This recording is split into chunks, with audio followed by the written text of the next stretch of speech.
leading to a higher proportion of strong hurricanes. So of the hurricanes that form, more of them are categories 3 through 5.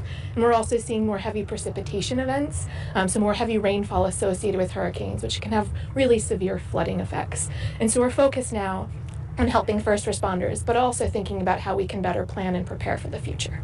Absolutely. Jim, going back to Europa, is Europa one day, a target or a goal, a destination that NASA is perhaps one day interested in sending astronauts to?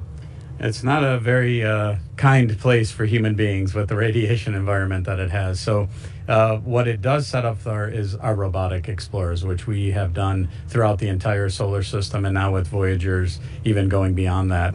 But while Europa Clipper is exploring Europa, we'll have crews at the moon, further understanding the formation of the moon and how the formation of the solar system as well. So it's a complementary effort that goes to our whys at NASA, which is science, national posture, and inspiration. So we'll be doing that with both the Artemis and the Europa missions.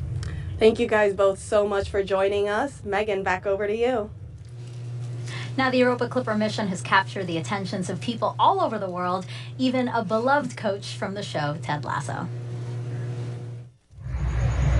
Hey everyone, I'm Brendan Hunt, and I'm not a real coach, but this is a real beard. Today you have teams of people gathered for the launch of NASA's next big adventure, the Europa Clipper mission. I can only imagine how much teamwork it took to get here. Collaboration and trust between scientists, engineers, and experts from various fields working together to ensure every aspect of the mission is meticulously planned and executed. Everyone involved has to believe in each other and in their collective capabilities to drive the project forward. There must be a sense of curiosity in order to push the boundaries of exploration, pushing people to ask new questions and seek answers to the unknown. And there must be kindness, a willingness to respect each other's contributions in a supportive environment where innovation thrives. Thank you so much to everyone involved in NASA's Europa Clipper mission.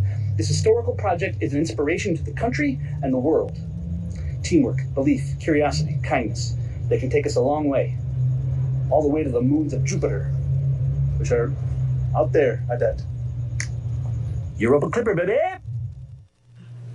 Okay, I love that. I love the Europa Clipper baby at So the end. But also, yes, while funny, he really touched a lot on, the things that matter to this team: teamwork, belief, curiosity, all those things. Absolutely. He really gets it, that this mission is spacecraft hardware, but it's really the people, right? There's so many people involved in building this thing, and yeah, it's amazing. Specifically when he said kindness, you reacted to that. What about that particular word really spoke to you out of that story? Yeah, I think it just really speaks to the humanity. We are all humans. We're trying to do good things here, and when we're kind to each other, it really makes a difference. So him kind of acknowledging how important that is for our team to work well together, yeah, it just means a lot. Yeah, that was a good pep talk. Yeah. Thanks, Coach. Thanks.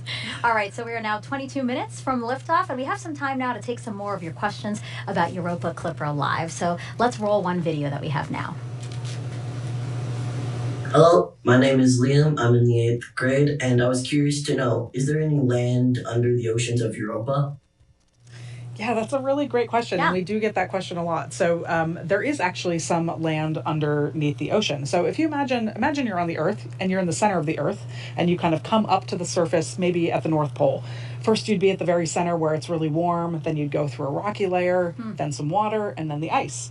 That layer structure is very similar to what we see on Europa. So underneath the ocean, there is this big rocky mantle. And actually, we think that there may be hydrothermal vents on the floor of the ocean, just like there are on Earth, and that's where life may exist. Wow. Okay. Yeah. We can probably squeeze in one more. This one's also Sure. on Instagram. Do rockets travel at the same speed in outer space? It's a great question. So when they're traveling through the atmosphere, the air slows them down. They have resistance from the air. But once you get into space, you can go a little bit faster for the same amount of, boost.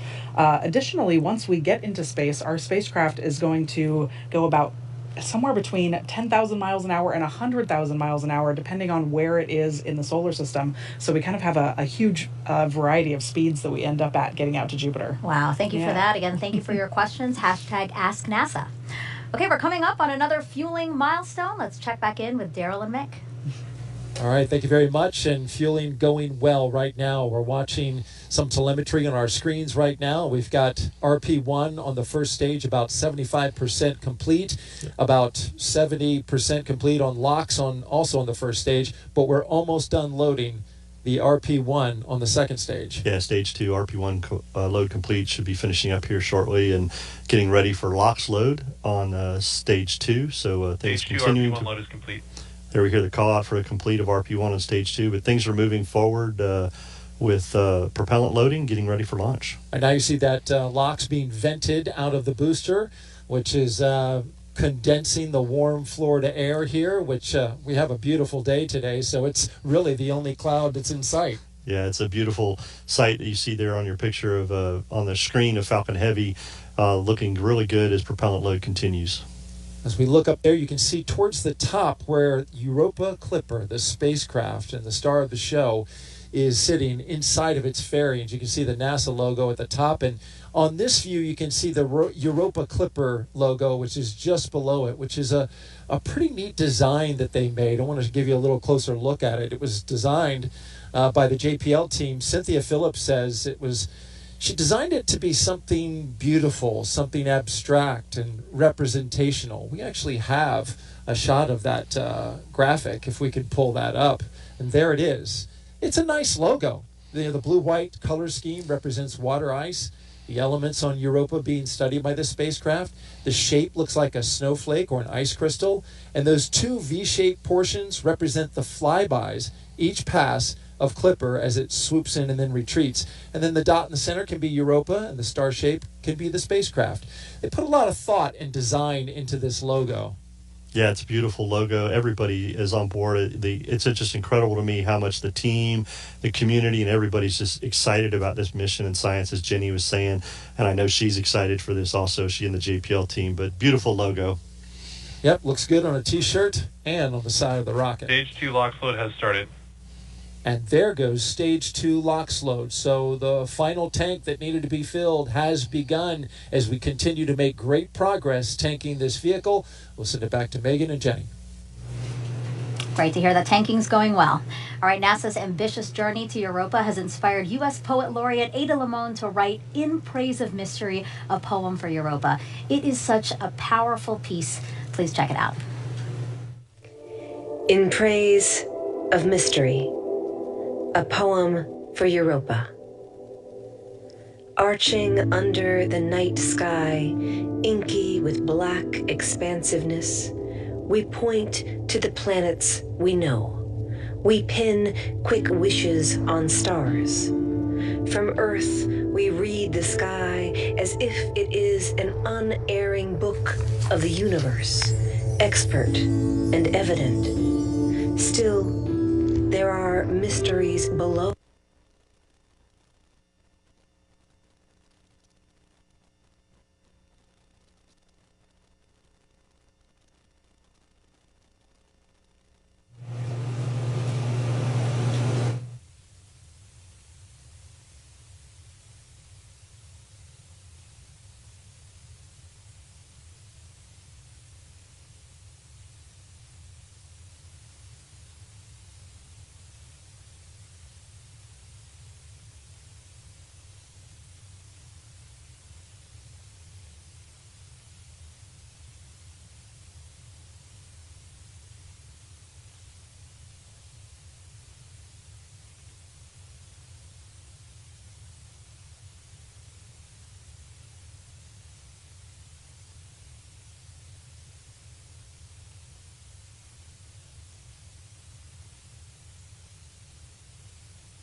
There are mysteries below our sky. The whale song, the songbird singing its call in the bough of a wind-shaken tree.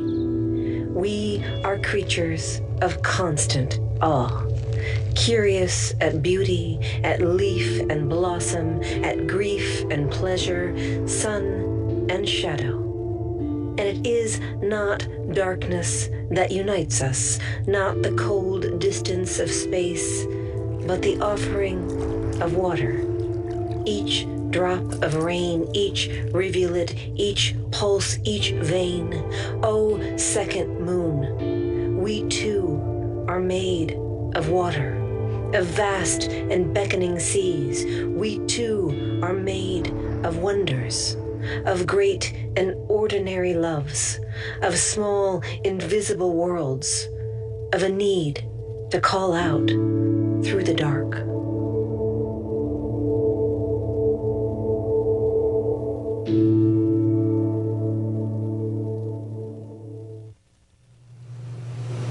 We had a little bit of technical difficulties there. The package paused a little bit, but I still think that you could really feel how powerful that piece is. And now we're so lucky to have Ada Lamone here with us. Thank you so much for being here. That was so moving. I was getting goosebumps. Oh, thank you so much. It's such an honor to be here. Such a thrill.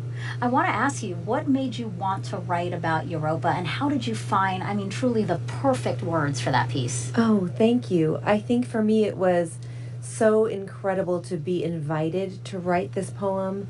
And when I was struggling with this incredible prompt and this incredible ask, I realized that it's not just a poem that's going to Europa, not just a poem that's on the Europa Clipper, but a poem that's for us. It's a poem for everyone here on Earth. And that was really important to me as I tried to choose the right imagery and the right language. Mm-hmm. Not a tough ask at all. No, not at all. And not only that, but we're taking your poem with us. Yeah. So we have here a replica of the vault plate. This is the plate that's going, that is part of our vault on the spacecraft that's protecting all the sensitive electronics from all that radiation. And it's written in your own handwriting. Yeah. How does it feel knowing that a piece of you is going to Europa? You know, one of the things that I keep focusing on is that it really is a poem for all of us. Mm-hmm. But when they asked me to do it in my own handwriting, my grandmother had passed away a year ago. She was the one who taught me to really make my handwriting as perfect as could be. And every time I look at this piece, I feel like my grandmother is part of this project too. I heard you had to rewrite it a few times to get it just right. You think? Yes, many times. The handwriting is as beautiful as the poem itself, I assure you. Yes. And what do you hope people take away from this? You know, I really hope that as we embark on this incredible voyage together, that we are reminded of the wonders all around us, that it's not just in these huge moments of exploration that wonders exist, but that they are everywhere around us all the time. Mm-hmm. And we can't be lonely if we are all connected to this universe. Mm-hmm. Well put. Thank you so much. And I mean, one other note that I want to point out is, you know, Jenny has always talked about this, that mix between science and art. I mean, really, there is a connection that we should be talking about. Yeah, I think that it's so important. In fact, we do ourselves a disservice when we separate arts and science because we're connected by curiosity and wonder. Perfect. You are so well spoken. I see why you're the U.S. Poet Laureate. Ada, thank you so much for being here. We really appreciate it. And thank you for the beautiful piece of poetry you gave us for this mission. Thank you. Thank you. It's been the honor of my life. Thank you. Thank you so much. If you are inspired, really, as Ada was, to write about our universe, and you want to write your own poetry, the QR code on your screen now is going to take you to a space poetry writing activity brought to you by NASA JPL. All right, another check of the clock. We are now 11 minutes, 51 seconds and counting from liftoff. Jenny, let's squeeze in a few more NASA social questions. What do you think? Absolutely. I'm ready for them. Okay, let's pull the one up on the screen right now. This one is, how can we convert images to evidence of valid life and organisms? If it's proven, what are the next steps? Absolutely. So, you know, Europa Clipper is not a life detection mission, so we're not trying to prove that there is life there now. But what we are trying to do is characterize if this could be a habitable environment. And so, but even so, the images that we're going to get, we learn so much from images. Even just, you know, looking at a photograph of the surface tells us a lot about the geology, why the surface looks the way it does, you know, why it looks like that. That can tell us what's going on underneath that causes the surface to look that way. And so that tells us about the ocean. So there's a lot we can infer from even just looking at images of the surface. Yeah. I mean, considering that you're talking about this, let's actually pull up a picture now. So, you said earlier that prior missions sparked our interest in Europa. Well, this is a 2022 pic from the Juno spacecraft, taken from less than 310 miles above the moon's surface. And you see all those fractures. You know, that's what Jenny was talking fractures, the ridges, the bands that crisscross the moon's surface. I mean, from this image, that's how you guys discovered that maybe there is something happening underneath there. Absolutely. It's part of how we know that there is water underneath the ice. When you think about our moon is covered in craters, right? It's just pockmarked, and so many bodies in the solar system are that way as well. But Europa's surface is really different. There are some craters, but not very many, and that tells us that it is a kind of a young surface, at least geologically speaking, and that begs the question of why. So, that was one of the avenues of scientific questioning that we had that led us to believe that there is water underneath the ice. Right. So we know Europa. Well, it is Jupiter's fourth largest moon and only slightly larger than our moon. It's really, really cold at Europa. Surface temperatures range from about minus 210 to minus 370 degrees Fahrenheit. Scientists estimate its ice shell is 10 to 15 miles thick. Because of all that ice, Europa is six times brighter. And the spacecraft now on internal power. There is strong evidence of our ocean, of an ocean beneath that icy crust that could hold over twice the volume of Earth's oceans. And then Europa is Jupiter every 3.5 Earth days, with the same side always facing the planet. That is super fast. That is 3.5. Think about that for a second. 3.5 days to orbit Jupiter. That's so fast. Yeah. All right, and let's take a look at the launch countdown again. We are now 9 minutes and counting until Europa Clipper launches. And no issues to speak of right now. The weather conditions are fantastic. I mean, your screen right there. Jenny, how are you feeling? I am just absolutely buzzing. Feeling very enthusiastic, a little bit nostalgic, just so really excited to get Clipper up into space where it belongs. Yeah, I know this is super thrilling for you and the Clipper team, but this is also a huge moment for astrobiologists and really the scientific community at large. Absolutely. So astrobiology is kind of the study of how, life is distributed around the universe. RP1 load is complete. And so one of the things that was really exciting about Europa is that it's a place in our own solar system that could be habitable. And so this, going to Europa to see it means a lot for the astrobiology community and, of course, for humanity at large. Well, Jenny, here we go with the final moments of the launch countdown. Let's head over to Daryl and Mick. All right, thank you very much, ladies. And here at Hangar AE, we are continuing to monitor the launch countdown. And so far, we're at minutes and counting. We're listening to the launch teams. They are monitoring some temperature data coming from the second stage LOX line that goes to the engine there. They're gathering data. Keep an ear and an eye on that. So far, everything else looks track okay. Yeah, everything's proceeding forward with propellant load, and we did hear that stage 1 RP1 is complete on the 3. PY1. So things are continuing to move forward there, and propellant loading will be finishing up here shortly as the team gets the vehicle ready. The team at JPL and California also on console for their space just shifted their spacecraft to internal power.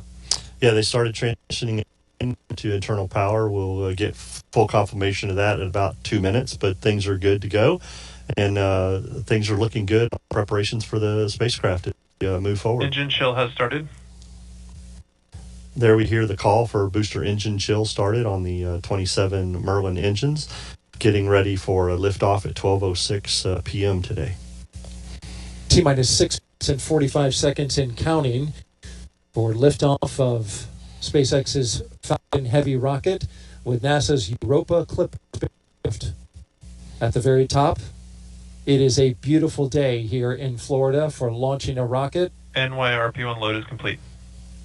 As we wrap up loading the RP1 in the first stage boosters, we've just seen all 3 go completely filled. Now we await for all 3 of the LOX tanks inside the first stage booster to get to their full point. You can tell they're most of the way there. As you look on your screen there, you see the cold, the icy cold rocket condensing that Florida air.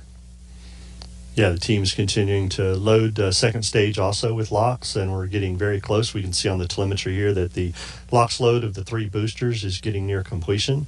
The team is continuing to follow the procedures and look at the vehicle, make sure that we are good to go for a launch at 12:06. But things are progressing per the procedure, Daryl, and all is looking good for a great launch with this beautiful weather that we have at Launch Complex 39.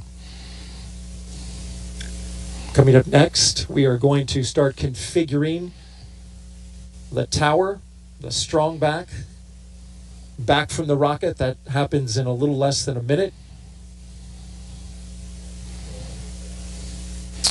We just heard from the SMD and NOM that the spacecraft is verified on internal power, and things are looking good for the Europa Clipper spacecraft.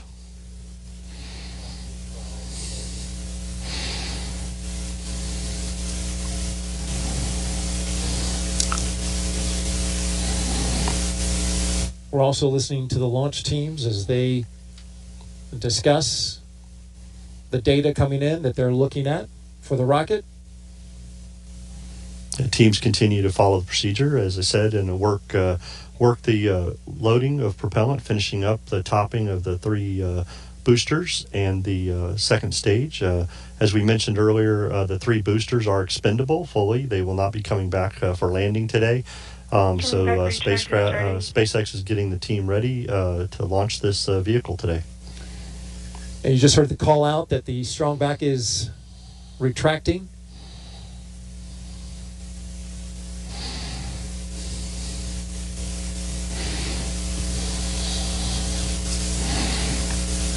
That strong back appears to have retracted.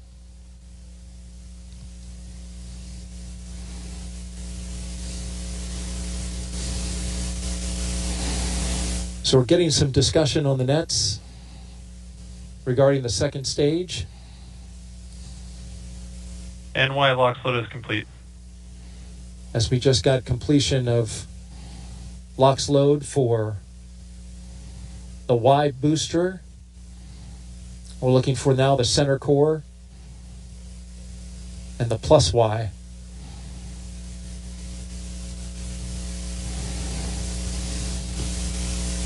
NLM, it's the LD on the count.net with a final status check.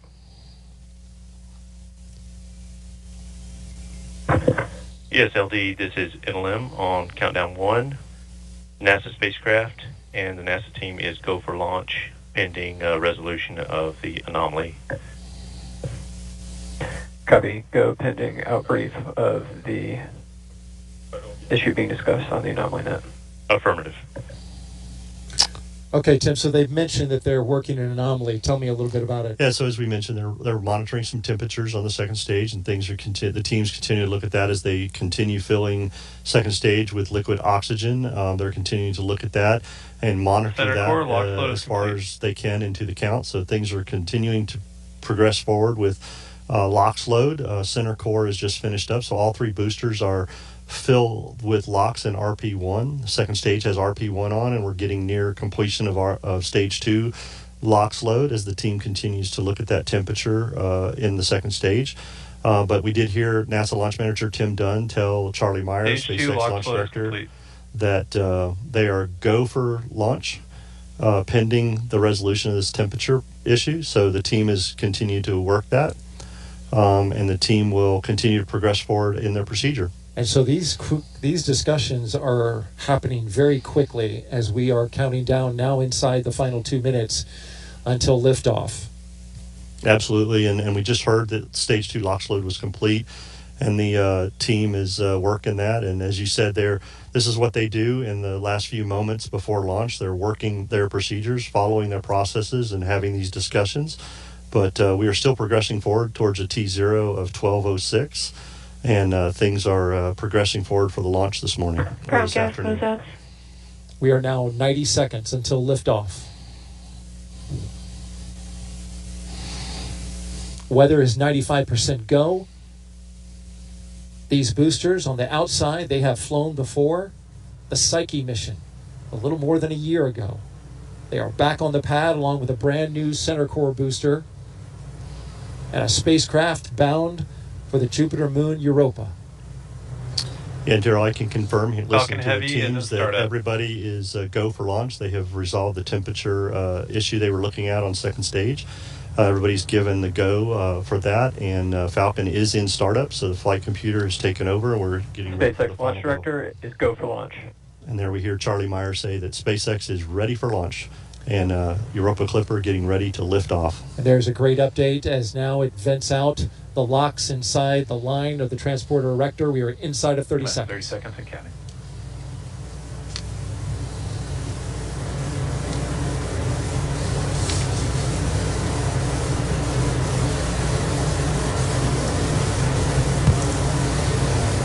Minus 15 seconds and counting. And here we go.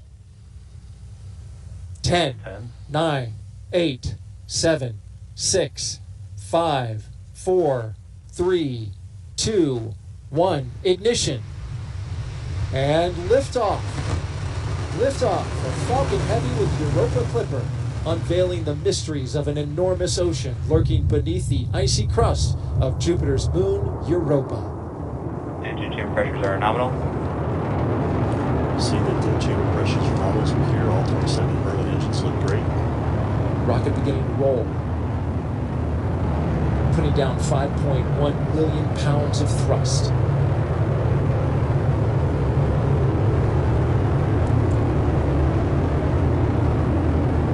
Coming up, they're going to back off those engines just a bit.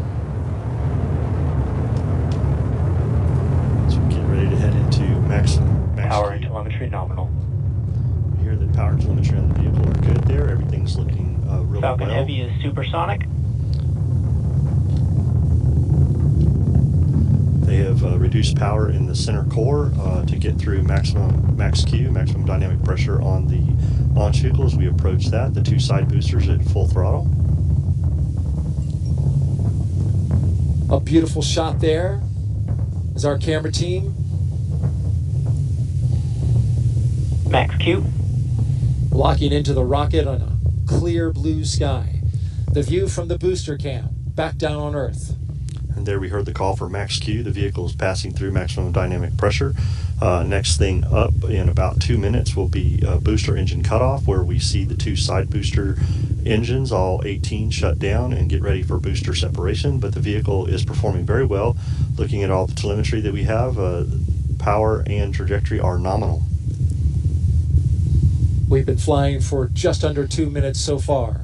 Everything looking good.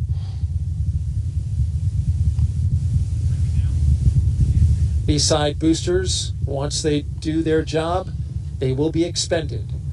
If you're familiar with the Falcon Heavy, you know that they bring the boosters back on certain launches, but not on this one, because all of the performance is needed to push Europa Clipper into its proper orbit. Things continue to look good as the vehicle heads down its ascent phase here. All telemetry is looking very nominal for this flight this morning. Falcon Heavy is performing very well.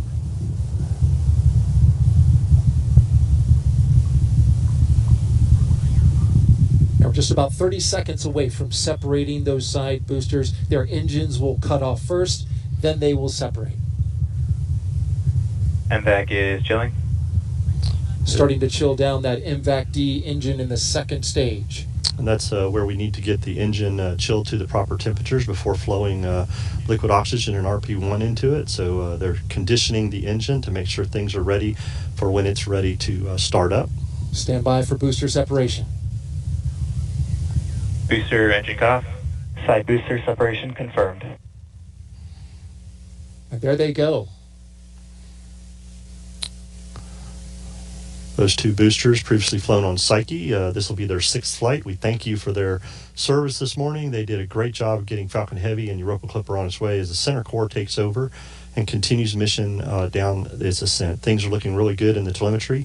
Power and trajectory look nominal, and chamber pressures on the 9 center core engines look really good. In just a little more than 20 seconds from now, we'll get the cutoff of the main engine on the center core booster that remains.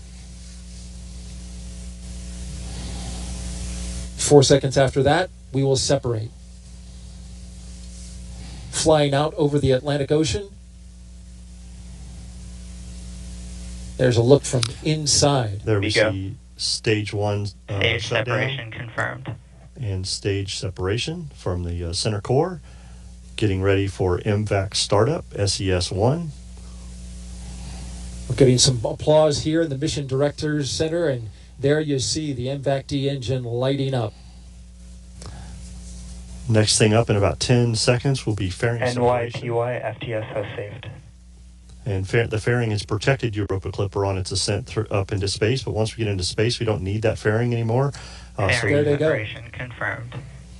Fairing has separated, and those will be recovered, Daryl, by SpaceX's own recovery ship, Go Cosmos. And there you see them falling away into space. That is the only part of this rocket that will be recovered. The glow of the MVAC-D engine as it performs its first burn here. This is about a 3-minute and 47-second burn.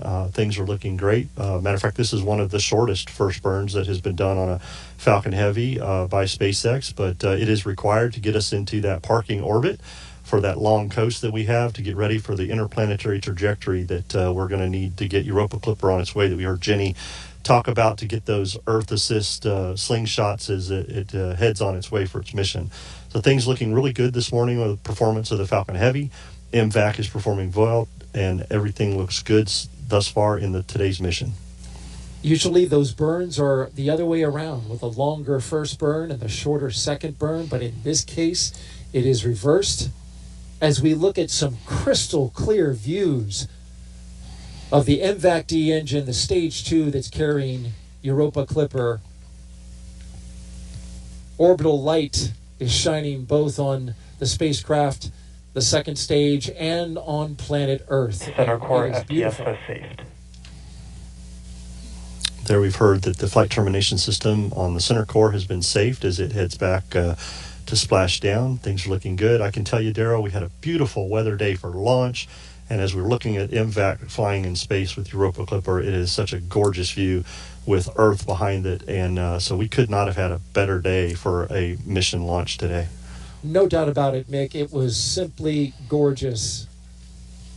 We had a hurricane a week ago, but after that pushed out, it brought us in its wake near perfect weather for launch.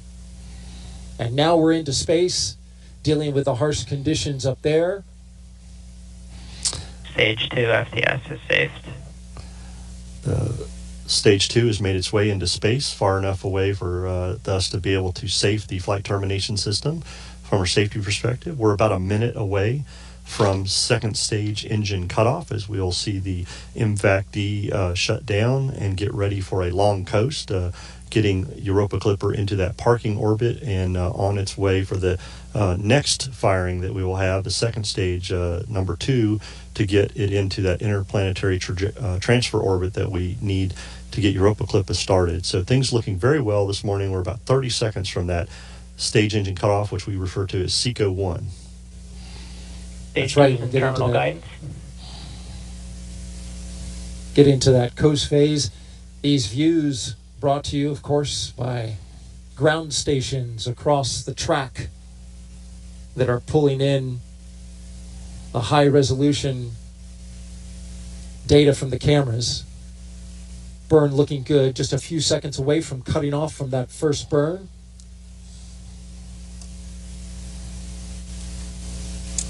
And there it goes. The first burn is complete. Yep, things look really well on the stage burn result. Apogee, perigee, and everything for the mission looks really good. Engine performance, very well performance by the second stage for this first burn. And things continue to look good as we head into this long coast for this parking orbit. It's a long coast, and we'll hit that second burn. Roughly 3 minutes and 21 seconds long.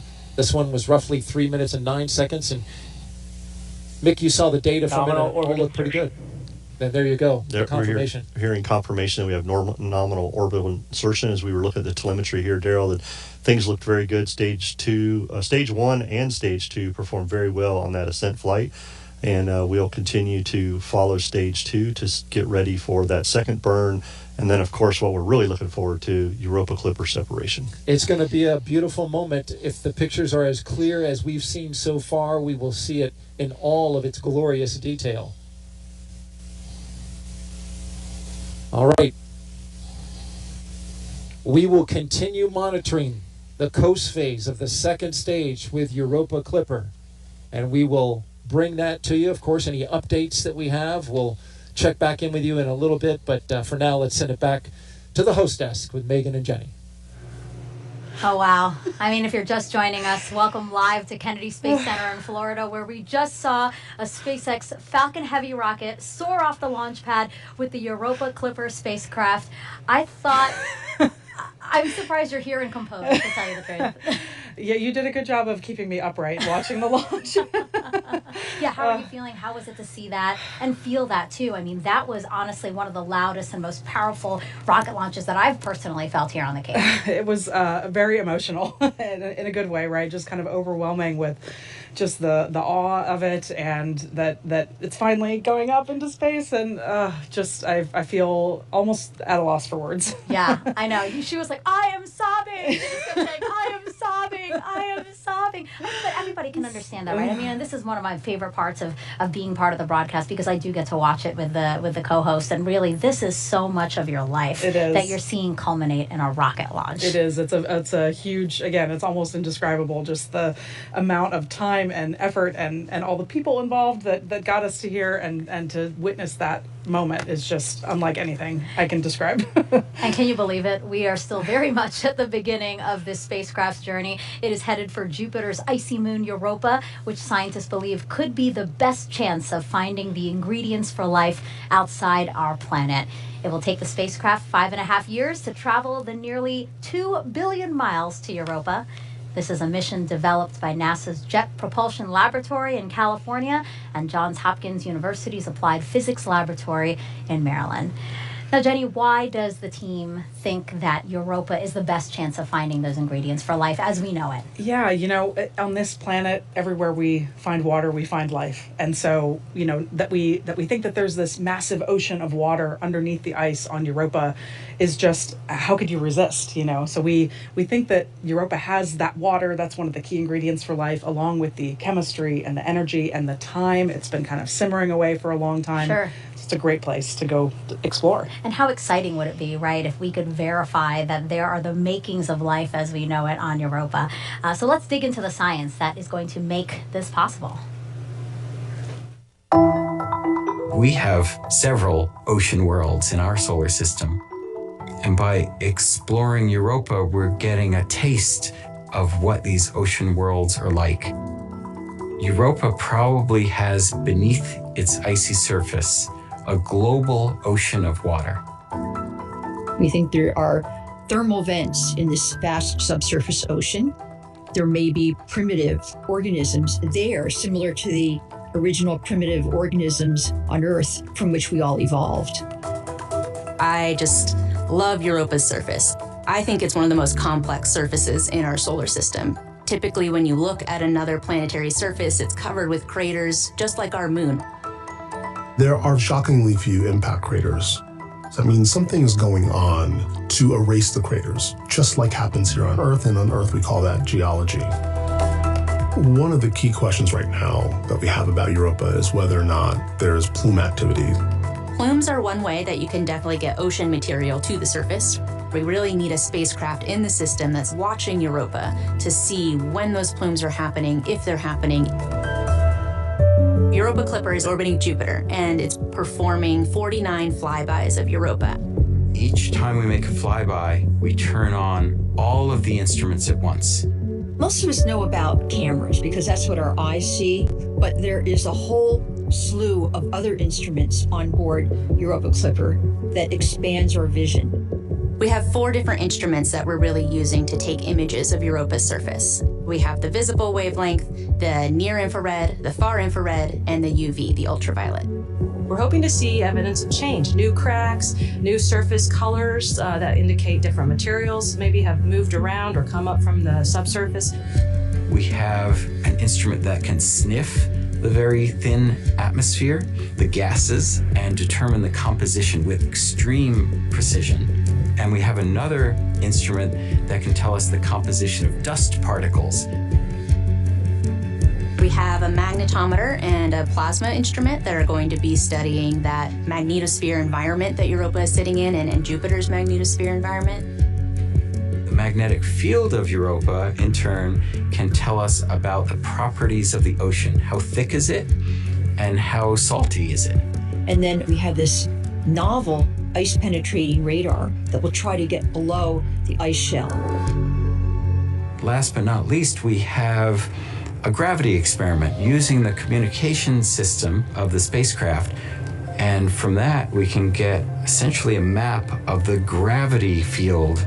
We can get the shape, understand, what's underneath, maybe even get some information on the depth of the ocean. It's really a sophisticated payload. The pictures that we are going to get back are going to be just fantastic. The legacy of Europa Clipper will be just a treasure trove of knowledge about this world. Just to find an environment that is similar to the one from which life arose on Earth would really be groundbreaking. It would be awesome. We don't know if Earth is the only place that life got started, or if it's really common. And a really important way to get at that is to understand, is there life elsewhere in our solar system?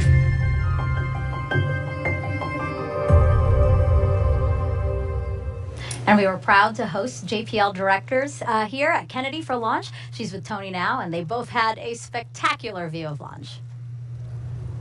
That's right, Megan. What a spectacular sight indeed. And like you mentioned, we have a very special guest with us, JPL Director Lori Leshin. Lori, congratulations first off on what a beautiful launch and now an exciting mission ahead. What a great day. We're so excited. Thanks to SpaceX for the fabulous ride.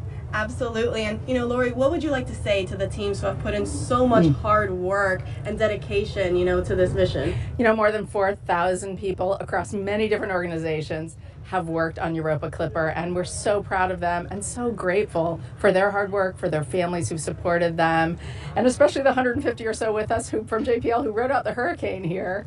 Thank you. Absolutely. And, can you tell us a little bit more about why planetary missions are important in general that we go and study? Well, it's really about who we are. Even though it's a robot we're sending out into space, it's a very human endeavor to want to explore the unknown, and especially to want to understand where life came from, how we originated, whether there could be other life out there. It's really a fabulous quest, and we're so fortunate to be able to do that through NASA's science program.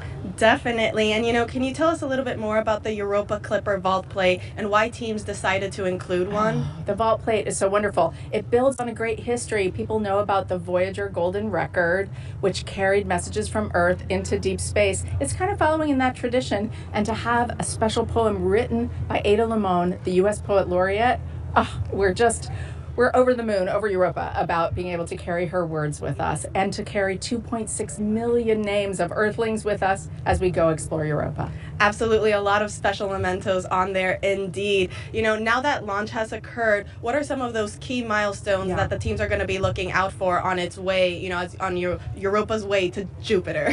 Right. So just today, we'll be looking about 1 hour out is when we separate from the upper stage of the rocket.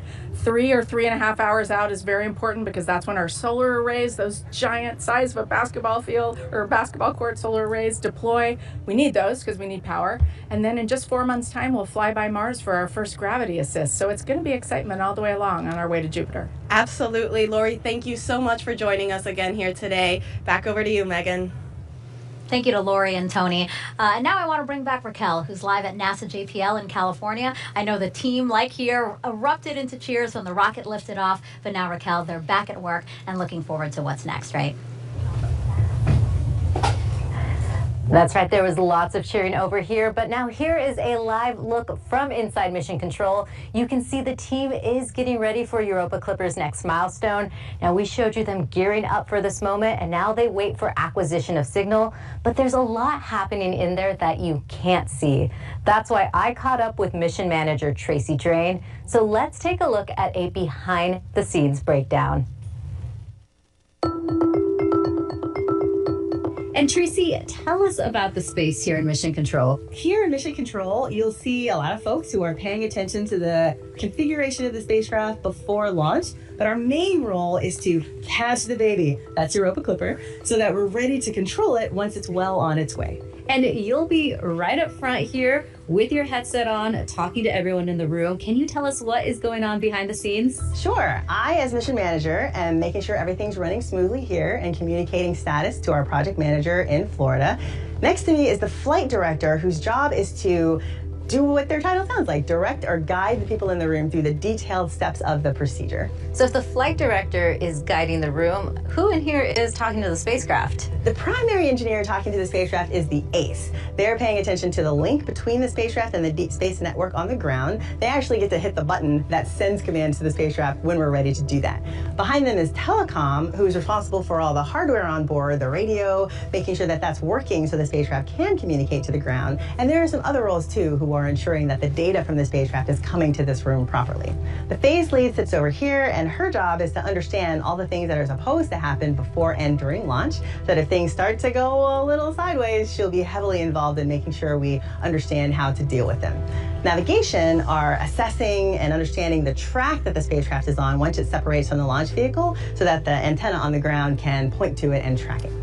And then this row behind you, they're making sure Europa Clipper is healthy, correct? That's right. While systems here is ensuring that all of the different parts of the spacecraft work together, the folks back here are paying attention to individual pieces. Avionics and flight software are paying attention to the computer and the software that's running on board. Fault protection is ensuring that if something ran on board in response to a problem, we understand what that is. Power is ensuring things like the solar array and the battery are producing enough energy for the spacecraft. Thermal is making sure that everything stays within the right temperature ranges. Propulsion is noting everything that has to do with thrusting on the spacecraft is working. Then guidance, navigation, and control and motion behavior are ensuring the spacecraft is pointed in the right direction and moving the way that it should. And there's a special role here too, the test bed. Can you tell us a little bit more about that? Yeah, the test bed is a set of hardware and software components in another room that we have 2 of them set up like a simulation of the spacecraft, so that if things go a little bit off kilter, then we can use them to troubleshoot what's going on. And there's one more thing I'd like to ask you about. There is a tradition here at JPL that involves some snacks. Could you tell us more about this? That's right. These are the Lucky Peanuts. And as the story goes, back in the 60s, an engineer was handing out peanuts during a launch just to ease the tension in the room. That one went really well, and so now, as our tradition is, we have Lucky Peanuts with every major event. Lucky Peanuts! Thank you so much, Tracy. Absolutely, it's my pleasure. Thanks for having me.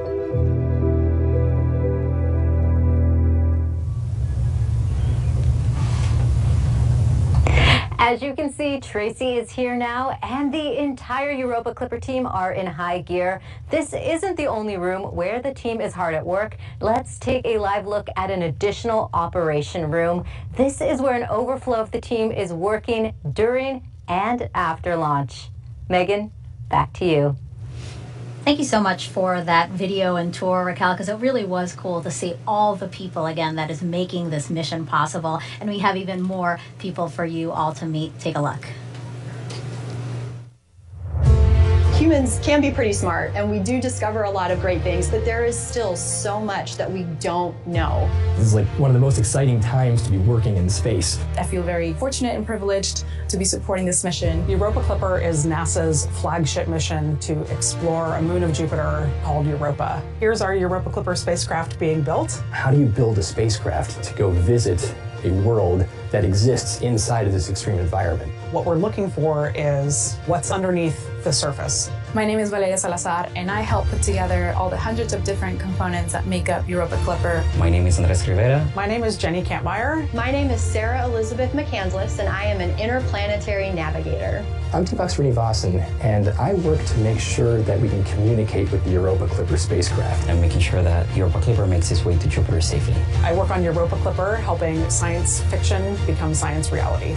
We're going to Europa to determine whether we have favorable conditions for life. Here on Earth, no matter what environment you're in, wherever there's water, we found life. We're going to investigate all those ingredients that we think have led to life as a whole. But to actually do that, a lot of engineering has to happen. There's no one person that is responsible for getting this spacecraft built, for designing our science campaigns. I'm helping enable solar system exploration, helping to enable exploration of the universe. We're doing some really humanity changing changing science. It's a hard journey to get here. It felt like an impossible dream. For me personally, being an immigrant, I never really imagined that I would have the opportunity to participate in something like this. Just seeing it up here and knowing that it's going to be up in space, it's pretty humbling. Seeing it from its infancy to actual realized hardware, to get that on its journey to Europa, it's just going to be a wonderful feeling. It's been very motivating to see that a part of me will go to Jupiter. I'm contributing this tiny part of something that's going to help us understand better about our universe. We're going to be exploring literally the frontiers of life. Who knows what mission today is going to be that inspiration for the next generation. That's such an honor to be a part of.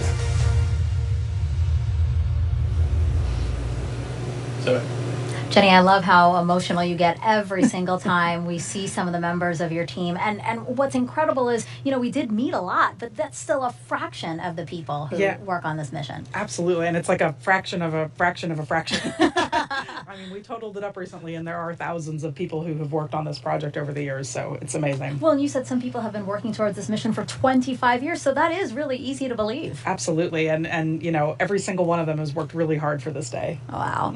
And you know, Europa Clipper is the largest spacecraft NASA has ever developed for a planetary mission. Let's bring back NASA's Antonia Jaramillo. Thanks, Megan. Joining me is Dr. Robert Papalardo, the Europa Clipper project scientist. You know, Bob, what exactly are we expecting to find, you know, with this Europa Clipper mission? Well, the Europa Clipper carries the most sophisticated suite of instruments that we've ever sent to the outer solar system. It carries a radar that can penetrate through ice like a CAT scan to find liquid water. Super high resolution imaging. We'll be able to look for warm spots, plumes at Europa, all these wonderful techniques that combine together to tell us, could Europa be the kind of place that could support life today? That is very exciting. I mean, can you tell us a little bit more about how scientists will indeed confirm that Europa can support life, like you said? Sure. We want to understand whether Europa has the so-called ingredients for life. Liquid water, the right chemical elements, and then the energy that could support life. So understanding Europa as a whole can tell us whether those ingredients are there. And you know, Europa is an ocean world. What kind of ocean are we looking at here? Is it going to be one like Earth that has, you know, a variety of warmer, cooler waters, or are we looking at something entirely different? Probably not too dissimilar from cold oceans at Earth, Arctic oceans, but here covered with a layer of ice. But the temperature will be similar to Arctic oceans, probably salty. We're not sure how salty. And the pressure at the bottom of Europa's ocean is probably similar to the pressure at the bottom of the deepest point in Earth's oceans. Earth has a lot more gravity, but Europa's ocean is a lot deeper. That's very exciting. You know, now that Europa Clipper has launched, how does it feel for you, Bob, for the teams and everything now to see this mission on its way? Just overwhelming. That launch was incredible. And here we are. It's the culmination of so many years of work by so many people. And now we're on our way. And 6 years from now, we'll start getting great data from Europa. That is so exciting. I know all of us here are very much looking forward to that. Bob, thank you so much for joining us. We'll send it back over to you, Megan. And actually, Jenny, you and I were just talking. Bob is one of those people who has been working on this for 25 years. 25 years, right? And this is really kind of I know how much this moment means to him to finally get here. And yeah, him and, you know, obviously many of his colleagues as well. But 25 years, can you believe that? Yeah, again, very composed for someone Yes. who, all of you are very, very composed. All right, so NASA made a point to keep the spacecraft as clean as possible before launching to its destination. Here's why that is so important.